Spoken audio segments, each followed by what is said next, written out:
The battle on snowshoes took place on March 13th, 1758, near modern-day Ticonderoga in New York State, near the Canadian border. It was a battle fought during the French and Indian War.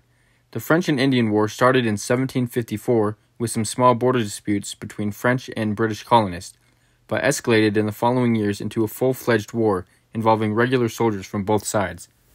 The French and English both also had various Native American tribes as allies, with the French having a significantly larger group of tribes supporting them, including the Wabanaki Confederacy, the Mi'kmaq, Algonquin, Lenape or Delaware, Ojibwa, Ottawa, Shawnee, and the Fort Detroit branch of the Wyandot.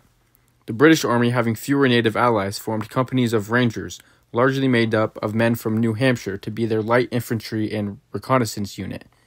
This unit was led and trained by Major Robert Rogers, and were known as the Rogers Rangers.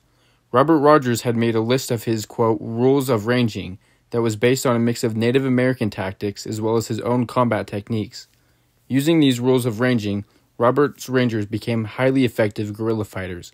A modified version of these rules is still used today by the 75th Ranger Regiment. In the winter of 1758, Rogers himself and several companies of Rogers Rangers were posted at Fort Edward on the east bank of the Hudson River, just 16 miles south of Fort William Henry, which had been burned down the previous summer by a force of 2,000 French soldiers and Native American warriors in the siege of Fort William Henry. The fort was surrendered and 2,308 British soldiers were taken prisoner. With Fort William Henry destroyed, Fort Edward was the barrier between the British province of New York and the French province of Canada, meaning the men stationed here, including Rogers Rangers, were on the very front lines of the war. On February 27, 1758, Lieutenant Colonel William Haviland gave Captain Robert Rogers orders to lead a scouting party of 400 men north against the French.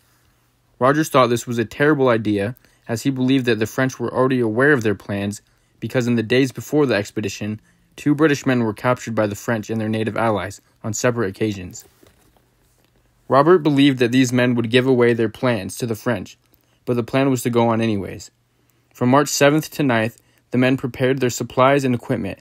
Captain Rogers was then informed that his party size was being cut from 400 to 180 men.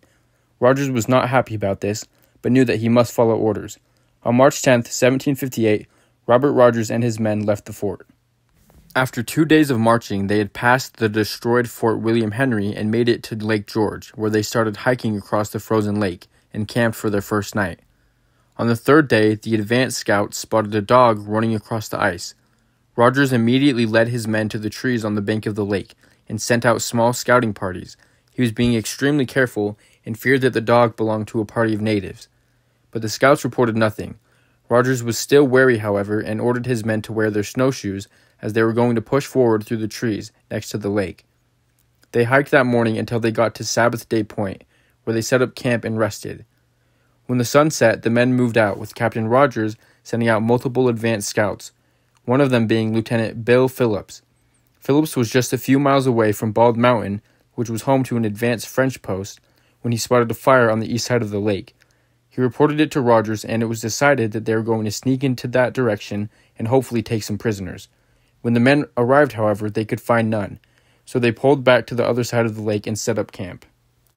The next morning, March 13th, Captain Rogers and his officers decided that they should go west and make their way behind Bald Mountain to avoid the French seeing them.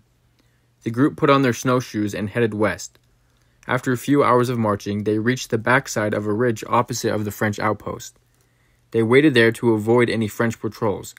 After 4 hours of waiting and resting, the men started marching for Trout Brook Valley. The plan was to ambush French forces on the road during the night. They split into 3 groups, with Captain Charles Berkeley leading the point, Robert Rogers leading the main group, and James White leading the rear guard. What the scouts didn't know was that a party of Iroquois and Nipissing natives had come across their snowshoe tracks the night before and had alerted the French. The native warriors wanted to attack immediately, and were going to do so. So a small group of French soldiers went with them while the rest got ready. This first group leaving to fight Captain Rogers and his men was 95 men strong. Around 15 minutes later, a second group of 200 men made up of French Marines, Canadian militiamen, and native warriors followed to join the fight. It wasn't long before the first party of French and Indians was spotted by the advance group of Rogers Rangers. being described as, quote, 96 chiefly Indians. Captain Rogers was informed, and he immediately ordered his men to drop their packs and organize them into a perfect position for an ambush. In Rogers' own words, "We waited until their front was nearly opposite to our left wing, when I fired a gun as a signal for a general discharge upon them, whereupon we gave them the first fire, which killed about 40 Indians. The rest retreated.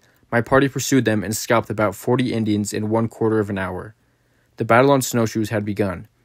Being only 15 minutes behind, the second group of French heard the shooting and formed up into a battle line and began to march forward, where they encountered and welcomed the fleeing men of the first ambushed group, who were being closely chased by men from the Rangers. These men were unaware of the French reinforcements and ran directly into the first volley of French bullets. Only a small number of these Rangers who decided to chase survived, and those few were now themselves being chased back to the main body of Rangers. Robert Rogers was caught completely off guard by the now charging French and Indian warriors, and was unable to form his men into any kind of a defense. Some Rangers were caught still scalping and looting the dead native warriors. These men were immediately killed, with the warriors furious at seeing their fallen tribesmen scalped. Captain Rogers, realizing that his force was about to be wiped out, ordered a retreat to the high ground of Bald Mountain, where the men could at least attempt to fight. The French and Indians were right on their heels. They too realized that they were on the verge of a total victory. The Rangers lost 50 men just getting to the high ground, but now they were in a spot where they could at least attempt to fight from, with Rogers saying, quote, "The remainder I rallied and drew up in pretty good order, where they fought with such intrepidity and bravery as obliged the enemy to retreat a second time, but we not being in a condition to pursue them, they rallied again and recovered their ground and warmly pushed us in front and in both wings while the mountain defended our rear." The French and Indians now surrounded the Rangers on all sides. Captain Rogers knew that there was no hope to turn the battle around. The native warriors, still furious at seeing their comrades scalped, attacked in wave after wave, and the death toll was rising on both sides, with the Rangers' position becoming more and more hopeless. Captain Rogers had lost 8 of his 14 officers and over 100 men. Rogers was holding the center with 31 men, the left flank having 23, and the right having only 18. Soon the right, held by Lieutenant Bill Phillips, was overrun. Phillips and the survivors tried to surrender, which was accepted by the French, but after scalps of the ambushed warriors were found on the men, they were tied to trees and hacked to death by the Indian warriors. Bill Phillips, however, did survive, and much later was able to escape back to New England. As the right flank was being surrounded, Captain Rogers, with the center, now only 20 men, pulled back and joined with the left flank. Rogers then ordered all his men to scatter into the woods individually and meet up where they had left their packs and sleds. The Rangers all bolted off into the night. Rogers doesn't talk about his own escape, only saying, quote, "The Indians closely pursuing us at the same time took several prisoners." Later that night, Rogers made it to the meeting place with several other Rangers, some of them wounded. He sent 2 Rangers south on ice skates to Fort Edward to get help, also sending some men to take the wounded back on sleds.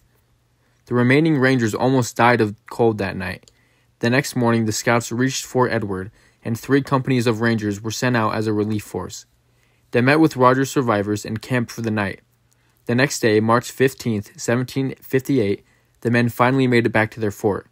Captain Rogers would be promoted to Major of Rangers in His Majesty's service, and would lead his Rangers in later battles. Rogers himself estimated the French and Indian losses in the battle to be around 100, but the French claimed only 10 natives killed and 3 Canadians wounded. Of the Rangers who participated in the battle, only 52 survived, with 124 men being killed.